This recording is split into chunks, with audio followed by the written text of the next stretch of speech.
झीनी झीनी बीनी चदरिया, झीनी झीनी बीनी, काहे के ताना काहे के भरनी, कौन तार से बीनी चदरिया।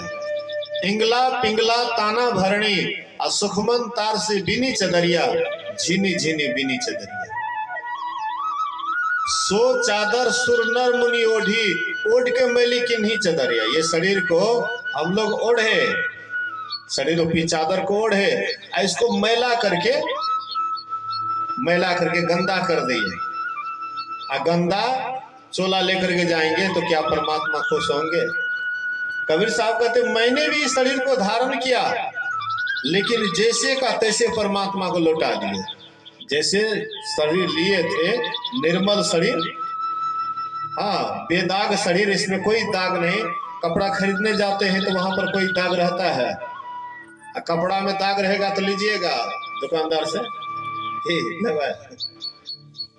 कोनो भी कपड़ा खरीदे कोई जाए में दाग लागल रहते तो लेते नहीं लेते। वैसे ही बेदाग शरीर दिया था परमात्मा, हम लोग इसमें दाग पर दाग, झूठ, चोरी, नशा, हिंसा, व्यभिचार, दिन रात पापमय जीवन बिता करके इस शरीर को गंदा कर देते हैं, कबाड़ा कर देते हैं, शौचालय बना देते हैं, पैखाना वाला घर बना देते हैं।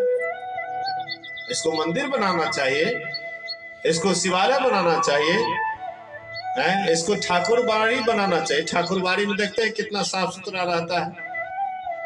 शिवालय को देखते हैं, भोरे भिनसर पुजारी उठता है, एकदम बाल्टी बाल्टी पानी डालता है, पूरा साफ सफाई, ताकि लोग पूजा करने के लिए आएंगे। इस शरीर को ये क्या है? कबाड़ी है, कबरगाह है, श्मशान है। इसको तो हम कबरगाह बना देते हैं, श्मशान घाट बना देते हैं, एकदम मुर्दा पर मुर्दा डालते जाते हैं।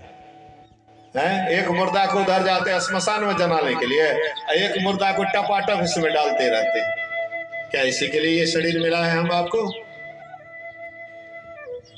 याद कीजिए, इस बार हमें परमात्मा ने दे दिया, शायद परमात्मा भूल कर दिए, हम आपको ये शरीर देने में भूल कर दिए। उन्होंने तो बड़ा आशा लगा करके दिए कि भाई इनको अगर मनुष्य का शरीर देंगे तो ये मेरी भक्ति करके मेरे पास आएगा, लेकिन ये पास क्या आएगा और दूरे भाग रहा है। परमात्मा अपने नजदीक बुलाने के लिए मनुष्य का शरीर दिया। 84 में हम लोग भटक रहे थे, कभी कुत्ता, कभी बिल्ली, कभी सांप, कभी छुछुंदर। गाड़ी का पहिया जैसे चलता है ना, देखते हैं गोलाकार गाड़ी का पहिया चलता है, वैसे हम लोग भी 84 के चक्कर में बस उसी तरह से घूम रहे थे, चक्कर काट रहे थे, बहुत विविध योनियों में घूम रहे थे। परमात्मा को दया आ गई, आहा ये जीव को बड़ा कष्ट हो रहा है, जन्मते दुख, मरते दुख, जरा दुख, बड़ा कष्ट में है, क्यों नहीं थोड़ा सा मौका दिया जाए। बोलिए श्री सद्गुरु महाराज की जय। महाभारत में कथा आई है,